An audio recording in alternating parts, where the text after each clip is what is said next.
Welcome back, Troglodytes, to your daily dose of guitar information, the Trogly's Guitar Show. Come with me, and you'll see a guitar of pure imagination. Somebody decided to whip themselves up one of these Willy Wonka-inspired guitars. And I've got to say, when I first saw this, I hated it. Because it's like, what has gone on here? It's like somebody just threw up a bunch of candy on this thing. But hold up here, this is not a hate video. The more photos I scrolled through this, the more I ended up appreciating this beauty and fine craftsmanship. Firstly though, if you're not familiar with this, Willy Wonka and the Chocolate Factory was very famous. I remember watching this many a times growing up. Apparently, it was done all the way back in the 70s and it's still watchable yet today. A truly iconic piece of film history. If Rick Harrison gets excited about something, it's gotta be good.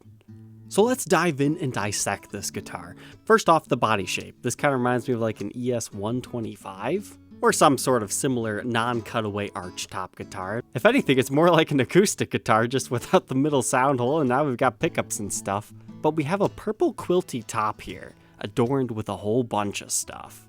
But the first thing to kind of turn me off about this is the strange pickup placement. Instead of a traditional neck pickup here, you have it in like the 2 and 4 positions. So not right up on the bridge, not right up on the neck. And from a playability standpoint, that would be like right where I'm picking, so I wasn't a huge fan of that. But hey, take a look at this. So we've got this chocolatey looking fretboard right here, but it's like dripping off the edge. I actually, carved out the fretboard so it would end like that. But there are just Willy Wonka references all over this guitar, besides your fancy F-hole with the W and the top hat right there. I'm just now seeing this for the first time. I think for their pickup covers, they have the golden tickets. That's how those kids got into the factory for the tour. They've engraved them to look like that. That's pretty sweet. But this pickguard is kind of a rather strange choice because it's actually just drilled directly to the top. And then we've got some sort of a floating bridge right here that kind of appears to be Nashville in style. And it's also some sort of a roller bridge. But this right here is what made me want to feature this guitar. The beauty and ingeniousness all comes down to this area.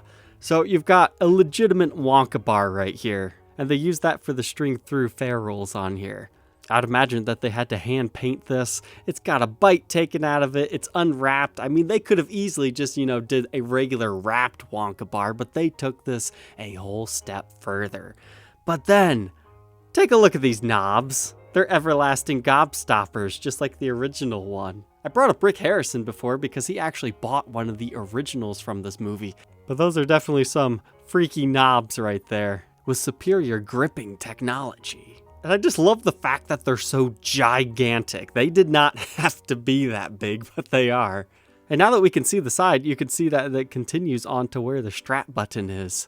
But I would assume that we're working with quilt veneers on this, and it appears that we have some sort of a maple side, and they've got the output jack on the side. I'm surprised they didn't go for like one of the output jacks that you plug in that doubles as the strap button. That just kind of looks a little bit strange, but hey, it's okay. What other references can we find on this thing?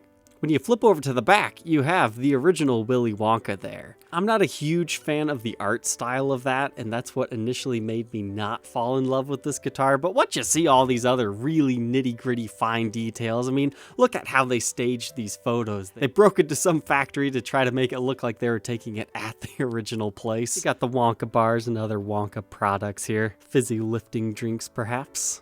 The little boxes back in the corner on the conveyor belts. It certainly matches the theme of the guitar, but here once again you can see the continuing of the melted theme, and that's the first time I'm seeing this too, at the heel cap right there. That appears to be the entrance to the factory, the opening of the gates. And it looks like we've got the stark white binding. That would have been kind of cool if they would have made that chocolate. I don't know if brown binding would look good with this purple stuff though. And we've already talked about this part of the fretboard, but the rest of it actually has like a bunch of other candy and things inlaid on it. But that fretboard, I love the wood grain that they've got going on there. Maybe they also painted that. I guess that would be a lot more likely. Because once again, I think they're going for the chocolate waterfall here. It's a shame the seller doesn't have more photos than just this. because there's certain areas where you can't really get a good close look until we really zoom in here. The photos are actually rather small on Reverb. However, thankfully they're really high definition, so if you download them from the listing like I'm doing right now, you can get really clear close-up shots when you zoom in here without a bunch of pixelation. I was kind of turned off by the headstock design, but now that I see what they've got right here, there's an Oompa Loompa, and I think he was trying to mimic their hair swirl right here for the headstock of the guitar. That's pretty cool. And then moving on to the back, we've got a black stinger, then 008 at the back. I wonder if those are in reference to the golden goose eggs, maybe? Or perhaps this is the 8th one that this guy's made. And of course, the Wonka logo right there. And it was nearly impossible to see what was written on the neck, but now that I've got these good photos, it reads, "We are the music makers, and we are the dreamers of dreams," which is a quote from the movie. Snozberries! Who ever heard of a snozberry? We are the music makers, and we are the dreamers of dreams. I feel it's kind of a missed opportunity to not get a super flamed maple neck on this thing. If you're a huge Wonka fan, I mean, this has just so many little references that you might not get at first glance, just like I didn't, but now that we've gone through it step by step, there's so much hidden on this guitar. But why does it exist? Well, before that, let's see how much they want for it. 10 grand plus $100 shipping. Let's see if it's worth it.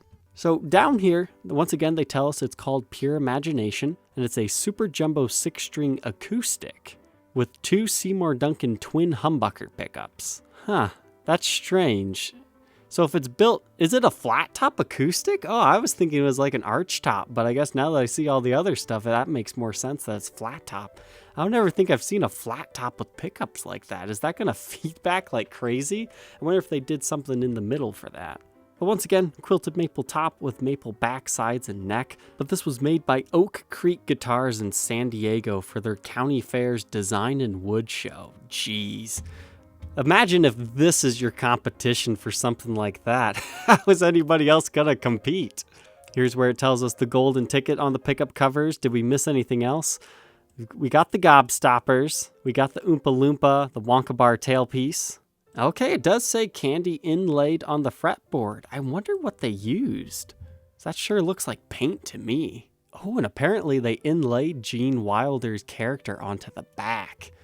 Interesting, so they would have had to carve some of the wood out. I could see how that would be like some sort of mahogany or some similar colored wood. I wonder if this guy has a video of like a how-to of how he did all this. That would look pretty cool if that was like mother of pearl inlay right there for his eyes. So it kind of like glisten in the light. That would bring that whole caricature out.